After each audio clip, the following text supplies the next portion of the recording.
जैसे दिनों का वहन क्यों करते हैं महाराज जी? सारे दिन भगवान के हैं तो जैसे मंगलवार को नहीं करना। नहीं, इसमें शास्त्र मर्यादा है। इसमें जो शास्त्र मर्यादा है उसका हमें पालन करना चाहिए। जैसे संध्या के समय मैथुन नहीं करना, भोजन नहीं करना, शयन नहीं करना, उस समय जप करना, भगवान का ध्यान करना। तो शास्त्र जो आज्ञा करता है हम अगर उसका पालन करेंगे तो हमारी उन्नति होगी। अब जैसे गुरुवार के दिन किसी भी स्थिति में बाल नहीं कटाना, द्वादशी के दिन किसी भी स्थिति में तुलसी जी को नहीं छूना। तो जो शास्त्र मर्यादा बनाई गई अब उसमें हम क्यों नहीं कह सकते? क्योंकि ये ब्रह्म ऋषियों के द्वारा बनाई हुई मर्यादा है। बुधवार को और शुक्रवार को आप बाल कटवा सकते हैं, लेकिन अन्य दिनों में कटवाने से आपके पुण्य क्षय होंगे। ब्रह्म ऋषियों ने जो मर्यादा बना रखी है अगर हम उससे चलेंगे तो हमें ज्यादा लाभ मिलेगा। अब रोज सुबह लोग बाल आदि, तो हम कहते हैं केवल बृहस्पतिवार को मत करवा, और ना मानो तो गुरुवार का दिन परम पवित्र गुरु के लिए है, उस दिन आप क्षौर कर्म न करें, बिल्कुल निषेध है। नहीं, उससे पुण्य नष्ट होते हैं, आयु नष्ट होती है, बुद्धि नष्ट होती है। अब अगर आप नहीं मानोगे तो वैसे ही आपके आचरण होते चले जाएंगे, गिरते चले जाओगे। देखो, आप सब लोग यहाँ क्या देखने आए हो हम आपको बता रहे। आप यहाँ क्यों आए हो? हम दो बातें आपसे रखते हैं। आप क्या देखने आए हो और आप यहाँ क्यों आए हो? तो आप यहाँ देखने आए हो साधुता, भगवान के भक्त का दर्शन जो शास्त्र के अनुसार चलता है।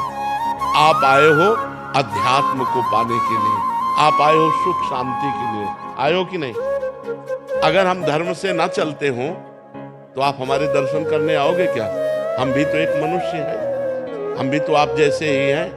अगर हमारे अंदर अध्यात्म ना हो तो आप क्या सुनने आए? तो आप सोचो, उन्हीं ब्रह्म ऋषियों ने ये मर्यादा रखी। वैसे ही जब हम चलते तो हमारे अंदर तेज, हमारे अंदर शांति, हमारे वचनों का प्रभाव, हमारे दर्शन मात्र से तुम्हें सुख मिलेगा। तो क्या वो आप नहीं बन सकते?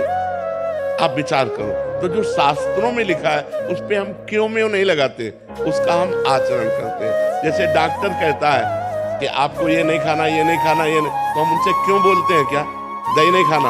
अरे भाई, दही तो बहुत अच्छी चीज है, क्यों नहीं खाना? क्योंकि तुम्हारा रोग बढ़ जाएगा। जब तुम ठीक हो जाओगे तब तुम सब कुछ कर सकते हो, लेकिन जब तक ठीक नहीं होते तब तक तुम्हें दही नहीं खाना, ऐसा मना किया जाता ना। जब तक हमारा ज्ञान नष्ट नहीं हो जाता तब तक ये सब बातें, और ज्ञान नष्ट हो गया तो फिर कोई नियम, फिर वो सबके ऊपर पहुंच जाता है। जब स्वस्थ हो गया तो खूब दही खाओ, क्या परेशानी है? जब आप आत्मा स्वरूप में स्थित हो गए, देह भाव खत्म हो गया, तो बार बने या बना रखा रहे, क्या फर्क पड़ता है?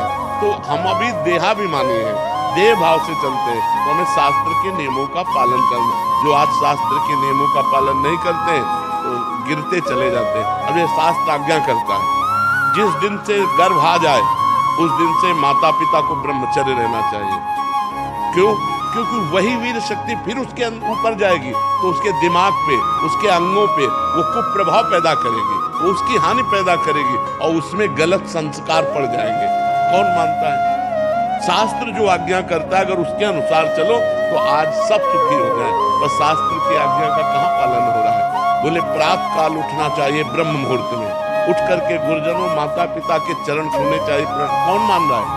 प्रातः काल उठ के रघुनाथा, मात पिता गुरु नावै माथा, मातृ देवो भव, पितृ देवो भव, अतिथि देवो भव। कहाँ गया? पहले लिखा होता था घरों में बड़े अक्षरों में अतिथि देवो भव, अब लिखा होता कुत्ते से सावधान, नहीं लिखा होता।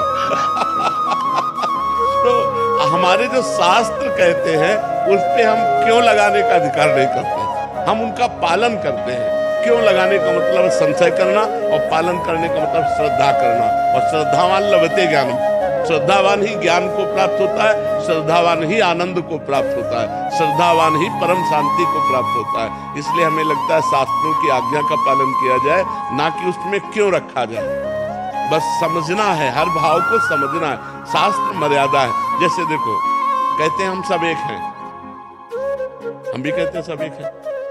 अब एक पिता के दो पुत्र हैं, एक बड़ा एक छोटा है। अब छोटा वाला बड़े के पैर छूता है ना। अब ये मर्यादा है, शास्त्र मर्यादा है। तो देखो कितना अच्छा लगता है अगर छोटा वाला अकड़ के कर दे कि जिस बाप से तुम पैदा उसी बाप से हम पैदा हैं, क्या कमी है जो हम तुम्हारे पैर छुए? उद्दंडता